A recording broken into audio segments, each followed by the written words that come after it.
नमस्कार, मैं हूं संजना और हम लोग देख रहे हैं बिहार शिक्षक भर्ती से संबंधित जीके और जीएस को। जीके जीएस में हम लोग इतिहास देख रहे हैं और इस वीडियो में हम लोग कुछ छोटे छोटे साम्राज्य हैं जिसके बारे में पढ़ेंगे। तो इस वीडियो में हम उन्हीं छोटे छोटे साम्राज्यों के बारे में देखेंगे जो कि 2-4 साम्राज्य हैं और उसके आगे हम फिर आगे बढ़ेंगे। सबसे पहले हम देखेंगे पांड्य वंश को। और पांड्य वंश में जैसे कि ये छोटे छोटे से राज्य हैं, इनसे कभी कभार क्वेश्चन पूछे जाते हैं और ज़्यादा प्रश्न नहीं पूछे जाते हैं, तो इसलिए इसमें जो इम्पोर्टेंट है 1-2 लाइन उसी को हम देखेंगे। तो छोटे छोटे से राजवंश हैं, इनको देख लेते हैं। तो इस क्रम में सबसे पहले देखेंगे पांड्य वंश को। तो पांड्य वंश जो है तो इसके संस्थापक नेडुलजेलियान थे। कौन थे? नेडुलजेलियान इसके संस्थापक थे और राजधानी इसकी मथुरा थी, जिससे पता चलता है कि यह राजवंश उत्तर भारत का रहा होगा। पांड्य राजवंश क्या है? उत्तर भारत का रहा होगा, क्योंकि इसकी राजधानी क्या है? मथुरा है। तो इससे अंदाजा लगाया जा सकता है। तो संस्थापक नेडुलजेलियान थे। इसके आगे देखते हैं कि हम लोग पढ़े हैं कि पाणिनि ने अष्टाध्यायी की रचना की थी और कौटिल्य ने अर्थशास्त्र की रचना की थी। इसे हम पहले किसी वीडियो में पढ़ चुके हैं।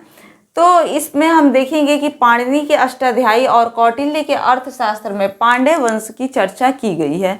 इन दोनों में क्या की गई है कि पांड्य वंश की चर्चा की गई है, यानी पाणिनि के अष्टाध्यायी में भी और कौटिल्य के अर्थशास्त्र में इस वंश की चर्चा हमें देखने को मिलती है। इसके आगे देखेंगे कि ह्वेनसांग विदेशी यात्री।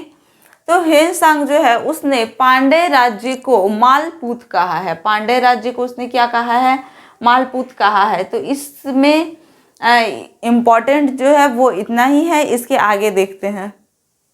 अब हम देखेंगे देवगिरी के यादव वंश को। तो देवगिरी के यादव वंश को देखते हैं। तो इसके संस्थापक भिल्लम पंचम थे। संस्थापक कौन थे? भिल्लम पंचम। और राजधानी कहाँ थी? देवगिरी थी। राजधानी इनकी देवगिरी थी। तो जिससे ये पता चलता है कि ये उत्तर भारत का नहीं, दक्षिण भारत का साम्राज्य है। तो संस्थापक भिल्लम पंचम और राजधानी देवगिरी। इस वंश के सबसे प्रतापी शासक सिंहण थे और अंतिम शासक रामचंद्र थे। सबसे प्रतापी शासक सिंहण और सबसे अंतिम शासक रामचंद्र थे। ये रामचंद्र वही रामचंद्र हैं जिन्होंने अलाउद्दीन खिलजी के सेनापति मलिक काफूर के समक्ष आत्मसमर्पण कर दिया था। अलाउद्दीन खिलजी हम लोग पढ़ेंगे जब हम लोग मध्यकालीन भारत को पढ़ेंगे, यानी कि मेडाइवल हिस्ट्री जब हम लोग पढ़ेंगे, तब उसमें हम लोग अलाउद्दीन खिलजी के बारे में विस्तार से पढ़ेंगे। तो ये अंतिम शासक जो है ये रामचंद्र है और ये वही रामचंद्र है जिसने क्या किया था? तो अलाउद्दीन खिलजी के सेनापति मलिक काफूर के समक्ष आत्मसमर्पण कर दिया था।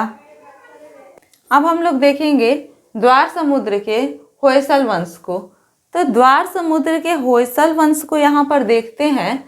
तो ये जो इसके पहले हम लोग यादव वंश पढ़े हैं, उसी यादव वंश की ही ये एक शाखा है। यादव वंश की ही एक शाखा है जिसे द्वार समुद्र का होयसल वंश कहा गया है। इसके संस्थापक विष्णुवर्धन थे। इसके संस्थापक कौन थे? विष्णुवर्धन थे। ये विष्णुवर्धन जो है उन्होंने चिन्ना केशव मंदिर का निर्माण करवाया था। विष्णुवर्धन ने चिन्ना केशव मंदिर का निर्माण करवाया था। इनकी राजधानी द्वार समुद्र थी। इनकी राजधानी द्वार समुद्र थी, जो कि वर्तमान कर्नाटक में स्थित है, जिससे ये पता चलता है कि ये भी दक्षिण भारत का ही राजवंश रहा है।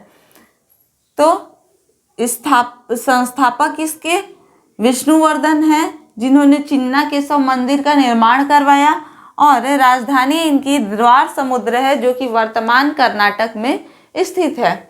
इसके अंतिम शासक वल्लाल तृतीय थे। अंतिम शासक कौन थे? वल्लाल तृतीय थे। और ये वल्लाल तृतीय वही है जिन्होंने अलाउद्दीन खिलजी के सेनापति मलिक काफूर के सामने आत्मसमर्पण किया था, या फिर मलिक काफूर ने इन्हें पराजित किया था। अंतिम शासक जो हैं वल्लाल तृतीय, इन्हें अलाउद्दीन खिलजी के सेनापति मलिक काफूर ने क्या किया था? पराजित किया था।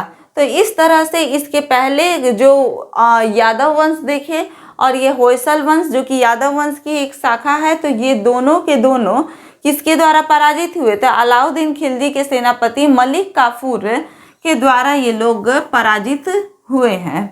अब देखते हैं वनवासी का कदम वंश।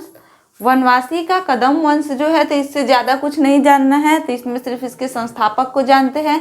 मयूर शर्मन इसके संस्थापक थे और राजधानी इनकी वनवासी थी। इससे ज़्यादा इसमें से कुछ भी नहीं पूछा जाता है। इधर जो भी हम पढ़ रहे हैं तो यहाँ से शायद ही कभी क्वेश्चन पूछे गए होंगे, लेकिन सिर्फ हमें जानना है कि हाँ इस प्रकार के एक राजवंश भी था, तो इसी के बारे में बस जानना है। इससे ज़्यादा इसमें जानने की कोई ज़रूरत नहीं है, क्योंकि हम लोग एग्जाम पर फोकस कर रहे हैं और एग्जाम में यहाँ से क्वेश्चन नहीं आने वाला है, तो हम सिर्फ राजवंशों को जान रहे हैं। तो वनवासी का कदम वंश और इसके संस्थापक कौन थे? मयूर शर्मन थे और इसकी राजधानी वनवासी थी। बस इतना ही जान लें, यही काफ़ी है। हम गंग वंश को देख रहे हैं। तो गंग वंश के जो संस्थापक थे वो ब्रजहस्त पंचम थे। ब्रजहस्त पंचम थे गंग वंश के संस्थापक, और इनकी राजधानी कुवलाल थी। कहाँ थी? कुवलाल। अभिलेखों के अनुसार अगर देखा जाए तो इसके संस्थापक कोंकणी वर्मा थे। कोंकणी वर्मा थे। अभिलेखों में ऐसा देखा गया है, ऐसा बताया गया है कि गंग वंश के संस्थापक कोंकणी वर्मा थे, लेकिन इसका संस्थापक ब्रजहस्त पंचम को माना गया है। अब इसके बाद देखेंगे कि इसी वंश के एक संस्थापक थे, गंग वंश के ही एक राजा थे जिनका नाम माधव प्रथम था। गंग वंश के शासक जिनका नाम क्या था? माधव प्रथम था। माधव प्रथम ने दत्तक सूत्र पर टीका लिखा। दत्तक सूत्र पर टीका लिखा। तो गंग वंश के किस शासक ने दत्तक सूत्र पर टीका लिखा? तो माधव प्रथम इसका जवाब हो जाएगा। माधव प्रथम ने क्या किया कि दत्तक सूत्र पर टीका लिखा है। इसके बाद हम लोग देखेंगे कि गंग वंश का सबसे प्रतापी शासक कौन था? तो अनंत वर्मा चोलगंग था। कौन था? अनंत वर्मा चोलगंग था। सबसे प्रतापी राजा अनंत वर्मा चोलगंग, जिसने प्रसिद्ध जगन्नाथ मंदिर का निर्माण करवाया था। तो प्रसिद्ध जगन्नाथ मंदिर का निर्माण किसने करवाया था? तो अनंत वर्मा चोलगंग था। ये गंग वंश का सबसे प्रतापी शासक माना गया है। तो यहाँ से ये सवाल पूछ सकता है कि जगन्नाथ मंदिर का निर्माण किसने करवाया था? तो अनंत वर्मा चोलगंग ने करवाया था। ये किस साम्राज्य का था? तो ये गंग वंश का शासक था। तो इस तरह से इसको ध्यान में रखेंगे, क्योंकि यहाँ से क्वेश्चन पूछ सकता है जगन्नाथ मंदिर से। अब देखेंगे काकतीय वंश को। काकतीय वंश का संस्थापक वेद प्रथम था। संस्थापक वेद प्रथम था और इसकी राजधानी अमकोंड थी, जो कि हैदराबाद के निकट है। राजधानी इसकी कहाँ थी? अमकोंड, जो कि हैदराबाद के निकट है, और इसके संस्थापक वेद प्रथम थे। सर्वाधिक प्रतापी राजा, काकतीय वंश का सर्वाधिक प्रतापी राजा गणपति हुआ। गणपति, और गणपति ने अपनी राजधानी वारंगल को बनाया। गणपति ने अपनी राजधानी कहाँ बनाया? तो वारंगल को अपनी राजधानी बनाया। गणपति की एक पुत्री थी जिसका नाम था रुद्रमा देवी। गणपति की पुत्री का नाम क्या था? रुद्रमा देवी था, जिसने रुद्रदेव महाराज के नाम से 35 वर्षों तक शासन किया।